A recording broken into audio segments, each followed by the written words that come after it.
ఎప్పటికప్పుడు వార్తల కోసం దండూరా జనం గుండె చప్పుడు న్యూస్ ఛానల్ను సబ్స్క్రైబ్ చేసుకోండి. బెల్ బటన్ను క్లిక్ చేయండి, లైక్ చేయండి, షేర్ చేయండి.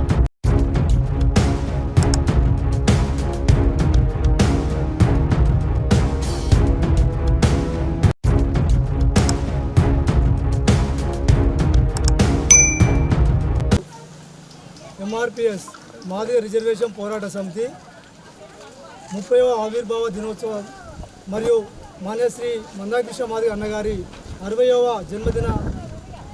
జన్మదినాన్ని పురస్కరించుకొని మాదిగ రిజర్వేషన్ పోరాట సమితి కుదురాయిపేట గ్రామ పక్షాన మరియు ఎంఈఎఫ్ సిద్దిపేట జిల్లా పక్షాన తెలుగు రాష్ట్రాల్లోని మరియు భారతదేశంలోని ఎస్సీ, ఎస్టీ, బీసీ, మైనారిటీ ప్రజాస్వామిక వాదులందరికీ కూడా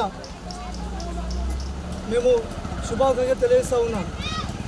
మాదిగ రిజర్వేషన్ పోరాట సమితి స్థాపించబడి ఈ రోజుకి సరిగా 30 సంవత్సరాలు పూర్తి చేసుకున్నాము. మరి ఏర్పడ్డప్పుడు ఈ మాదిగ రిజర్వేషన్ పోరాట సమితి ఒక కుల సంఘాన్ని ఏర్పడ్డది. ఒక కులం యొక్క భవిష్యత్తును, హక్కులను కాపాడడానికి ఏర్పడ్డది. కానీ ఈ 30 సంవత్సరాల్లో మరి ఎన్నో సామాజిక ఉద్యమాలు నడిపి మరి ఫలితాలను చూపించి మరి ఈ యొక్క సబ్బండ వర్గాలకు ఫలితాలను ఇచ్చినటువంటి ఒక కుల సంఘం ఏదైనా ఈ భారతదేశంలో ఉన్నదంటే అది కేవలం ఎంఆర్పిఎస్ మాత్రమే. మరి నేను ఉట్టిన ఈ మాట చెప్తున్నానా అంటే ఒక 2-3 ఉదాహరణలు మనం చేసుకోవాల్సిన అవసరం ఉంది. ఉదాహరణకి ఈ తెలుగు రాష్ట్రాల్లో ఆరోగ్యశ్రీ పథకం ఇవాళ అమలు జరుగుతూ ఉంది. మరి భారతదేశంలో ప్రపంచ చరిత్రలో ఎక్కడ కూడా ఎస్సీ, ఎస్టీలకు అని పక్కన పెట్టి కూడా వైట్ రేషన్ కార్డు ఉన్న పేద ప్రజలందరికీ కూడా ఇవాళ రేషన్ కార్డుతో సంబంధం లేకుండా ప్రతి ఒక్కరికి కూడా ఆరోగ్యశ్రీ వర్తిస్తూ ఉంది. మరి పేద ప్రజలందరూ కూడా ఇవాళ కార్పొరేటు హాస్పిటల్లో ఉచితంగా వైద్యం చేసుకోగలుగుతున్నారు. మరి ఈ యొక్క ఆరోగ్యశ్రీ పథకము ఎలా వచ్చింది అనేటువంటి మనము తెలుసుకోవాల్సిన అవసరం ఉంది. మరి ఆరోగ్యశ్రీ పథకము మానశ్రీ మందాకృష్ణ మాదిగ అన్నగారు గుండె జబ్బుల కోసం బాధపడుతున్నటువంటి చిన్నపిల్లల కోసం చేసినటువంటి ఒక పోరాటమే ఇవాళ ఆరోగ్యశ్రీ పథకంగా అది రూపుదిద్దుకున్నదని సందర్భంగా తెలియజేస్తూ ఉన్నా. అంతేకాదు ఇవాళ ప్రతి ఇంట్లో మన అందరికీ కూడా ఏదో ఒక దగ్గర వృద్ధులు, వికలాంగులు ఖచ్చితంగా మనకు ఉంటారు.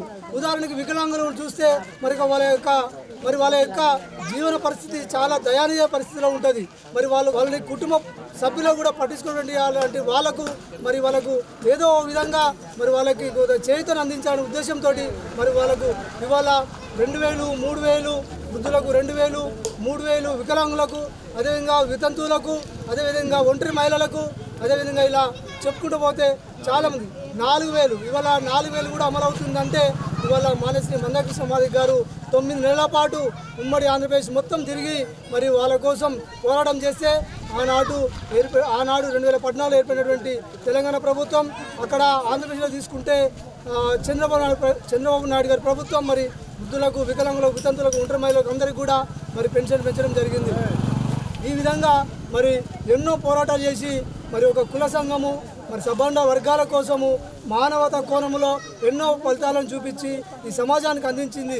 కాబట్టి మానశ్రీ మందాకృష్ణ మాదిగ గారు ఎప్పుడు ఒకటే చెప్తారు, ఇవాళ 30 ఏళ్ళుగా ఒక కుల సంఘము ఎన్నో ఒడిదొడుకులు, ఆటుపోట్లు, వెన్నుపోట్లు, కుట్రలు, కుతంత్రాలు చేయనప్పటికీ కూడా ఎన్నో విమర్శలు చేసినప్పటికీ సొంత జాతి ప్రజలే కూడా, సొంత జాతి నాయకులే కూడా ఎన్నో విమర్శలు చేసినప్పటికీ కూడా తాను ఎన్నడూ కూడా వెనుకడుగు వేయకుండా 30 ఏళ్ళుగా సజీవంగా ఒక లక్ష్యాన్ని, సజీవంగా ఒక ఆశయాన్ని నిలుపుకుంటూ ఆ లక్ష్య సాధన కోసం ఇవాళ ప్రయాణం చేయడం జరుగుతుంది. అంటే దానికి ఎంఆర్పిఎస్ సంబంధించినటువంటి కార్యకర్తలే కాదు, వాళ్ళతో పాటు ఈ సమాజం నాకు అండగా నిలబడ్డది. ఈ సమాజం మేము ఇలా ఒక సంస్థగా, ఒక కుల సంఘంగా మేము ముందుకెళ్తుంటే ఆర్థికంగా, నైతిక మద్దతు ఉండడం వల్లే ఈ సమాజం మద్దతు మాకు ఉండడం వల్లనే మేము ముందుకు వెళ్ళగలుగుతున్నాం.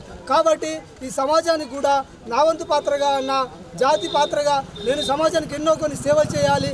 ఏదో ఒక రకంగా వాళ్ళకు నీ యొక్క రుణాన్ని తీర్చుకోవాలనే ఉద్దేశంతో మరి వృద్ధుల, వికలాంగుల పెన్షన్లు అయితేనేమింది, ఆరోగ్యశ్రీ పథకం అయితేంది, ఫాస్ట్ ట్రాక్ కోర్టులు అయితేంది, మహిళల కోసం అయిపోయినట్టు ఫాస్ట్ ట్రాక్ కోర్టులు అయితేంది, ఇలా చెప్పుకుంటూ పోతే ఎన్నో ఆకలి కేకల యాత్ర ద్వారా 4 కిలోల బియ్యాన్ని 6 కిలోలు పెంచడంలో అయితేంది, ఇలా చెప్పుకుంటూ పోతే ఎన్నో ఫలితాలు కూడా మరి సమాజానికి అందించి మరి వాళ్ళ ఒక ఎంఆర్పిఎస్ అంటే మాదిగ రిజర్వేషన్ పోరాట సమితి కాదు, ఇది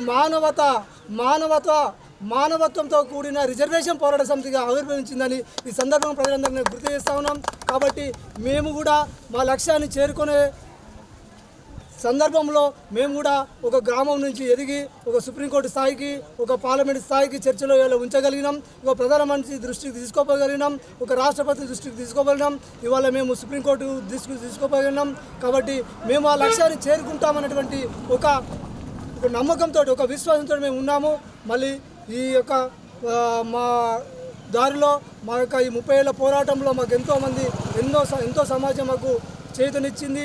వాళ్ళందరికీ కూడా మరొకసారి ధన్యవాదాలు తెలుసుకుంటూ మరి అమరులకు నివాళులు అర్పిస్తూ మరి మరొకసారి మాన్యశ్రీ మందకృష్ణ మాదిగ అన్న గారికి జన్మదిన శుభాకాంక్షలు, ఎంఆర్పిఎస్ 30వ ఆవిర్భావ దినోత్సవ శుభాకాంక్షలు తెలియజేసుకుంటూ ముగిస్తున్నాను. జై మాదిగ, జై మహాజన, జై మందకృష్ణ మాదిగ.